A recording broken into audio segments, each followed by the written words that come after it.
बोलो गंगा माता की जय। नमामि गंगे तव पाद पंकजम सुरासुरे वंदितं दिव्यं रूपं मुक्तिं च भुक्तिं ददासि नित्यं भावानुसारेणे सदा नराम। बोलो गंगे माता की जय। बोलो विष्णु भगवान की जय। बोलो विष्णुपति की जय।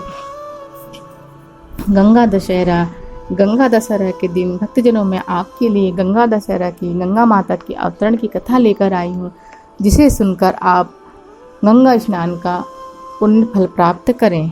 बोलो गंगा माता की जय। गंगा दशहरा का पर्व ज्येष्ठ मास के शुक्ल पक्ष की दशमी को मनाया जाता है। ज्येष्ठ शुक्ल दशमी को सोमवार तथा हस्त नक्षत्र होने पर यह तिथि घोर पापों का नष्ट करने वाली मानी गई है। हस्त नक्षत्र में बुधवार के दिन गंगा जी का अवतरण हुआ था, इसलिए यह तिथि अत्यधिक महत्वपूर्ण है। इस तिथि में स्नान, दान, तर्पण से 10 पापों का नाश होता है, इसलिए इस दशहरा कहते हैं। इस दिन गंगा जी में स्नान का विशेष महत्व है। गंगा स्नान से व्यक्ति के सारे पापों का नाश हो जाता है। जल भर वर्ष भर रखने से भी सड़ता नहीं है। कथा। प्राचीन काल में अयोध्या में सगर नाम के एक राजा राज करते थे। उनकी केसनी तथा सुमति नाम की 2 रानियां थी। केसनी से अंशुमान नामक पुत्र हुआ और सुमति के 60,000 पुत्र थे। एक बार राजा सगर ने में यज्ञ किया। यज्ञ की पूर्ति के लिए यज्ञ घोड़ा छोड़ा। इंद्र यज्ञ को भंग करने के लिए हेतु घोड़े को चुरा कर कपिल मुनि के आश्रम में बांध आए। राजा ने यज्ञ के घोड़े को खोजने के लिए 60,000 पुत्रों को भेजा। घोड़े को खोजते खोजते वे कपिल मुनि के आश्रम में पहुंचे तो उन्होंने यज्ञ के घोड़े को वहां बंधा पाया। उस समय कपिल मुनि तपस्या कर रहे थे।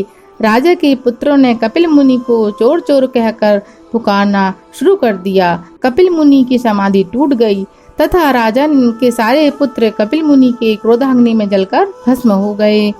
अंशुमान पिता की आज्ञा पाकर अपने भाइयों को खोजता हुआ जब मुनि के आश्रम में पहुंचा तो महात्मा गरुड़ ने उसके भाइयों के भस्म होने का सारा वृतांत कह सुनाया। गरुड़ जी ने अंशुमान को यह भी बताया कि यदि उनकी मुक्ति चाहते हो तो गंगा जी को स्वर्ग से धरती पर लाना होगा। इस समय अश्व को ले जाकर अपने पिता के यज्ञ को पूर्ण कराओ। इसके बाद गंगा जी को पृथ्वी पर लाने का कार्य शुरू करना। अंशुमान ने घोड़े सहित यज्ञ मंडप में पहुंचकर राजा सगर के से इसे वृतांत कह सुनाया। महाराज सगर की मृत्यु के पश्चात अंशुमान ने गंगा जी को पृथ्वी पर लाने के लिए तप किया, परंतु वे असफल रहे। इसके बाद उनके पुत्र दिलीप ने भी तपस्या की, परंतु वह भी असफल रहे। अंत में दिलीप के पुत्र भागीरथ ने गंगा जी को पृथ्वी पर लाने के लिए गोकर्ण तीर्थ में जाकर कठोर तपस्या की। तपस्या करते करते कई वर्ष बीत गए। तब ब्रह्मा जी प्रसन्न हुए तथा गंगा जी को पृथ्वी लोक पर लाने के लिए वरदान दिया। अब समस्या यह थी कि ब्रह्मा जी के कमंडल से छूटने के बाद गंगा जी के वेग को पृथ्वी पर कौन संभालेगा। ब्रह्मा जी ने बताया कि भूलोक में भगवान शंकर के अतिरिक्त किसी में यह शक्ति नहीं है कि वे गंगा जी के वेग को संभाल सकें। इसलिए यही उचित है कि गंगा जी का वेग संभालने के लिए भगवान शिव से अनुग्रह किया जाए। महाराज भागीरथ ने एक अंगूठे पर खड़े होकर भगवान शंकर की आराधना करने लगे। तब उनकी घोर कठिन तपस्या से प्रसन्न होकर शिवजी गंगा को अपनी जटाओं में संभालने के लिए तैयार हो गए। गंगा जी जब देवलोक से पृथ्वी की ओर बढ़ी तो शिवजी ने गंगा जी की धारा को अपने जटाओं में समेट लिया।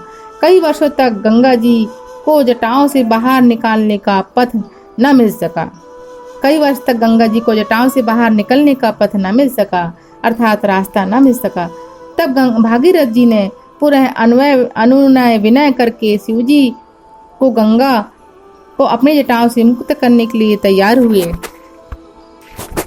इस प्रकार शिव जी की जटाओं से छूटकर गंगा जी हिमालय की घाटियों में से कलकल निनाद करते हुए मैदान की ओर बढ़े। जिस रास्ते से गंगा जी जा रही थी उसी मार्ग में ऋषि जाह्नवी का आश्रम था। तपस्या में विघ्न समझकर वे गंगा जी को पी गए। भागीरथ जी की प्रार्थना करने पर उन्हें पुनः अपनी जांग से निकाल दिया। तभी से गंगा जी का जन्हू पुत्री या जाह्नवी कहलाई। इस प्रकार अनेक स्थलों को पार करती हुई जाह्नवी ने कपिल मुनि के आश्रम में पहुंचकर सगर के 60,000 पुत्र के भस्म अवशेषों को उतार कर मुक्त किया। उस समय ब्रह्मा जी ने प्रकट होकर भागीरथ के कठिन तप तथा सगर के 60,000 पुत्र के अमर होने का वर दिया और घोषित किया कि तुम्हारे नाम पर गंगा जी का नाम भागीरथ होगा। अब तुम जाकर अयोध्या का राज संभालो। ऐसा कहकर ब्रह्मा जी अंतर ध्यान हो गए। बोलो गंगा मात की जय, बोलो भागीरथ भगवान की जय। जय श्री राम। हमारे चैनल को सब्सक्राइब ज़रूर करें और बेल नोटिफिकेशन पर ज़रूर क्लिक करें, जिससे आगे आने वाले सारे भजन और रामायण के वीडियो के नोटिफिकेशन आपको सबसे पहले मिल जाएं। जय श्री राम। राधे राधे।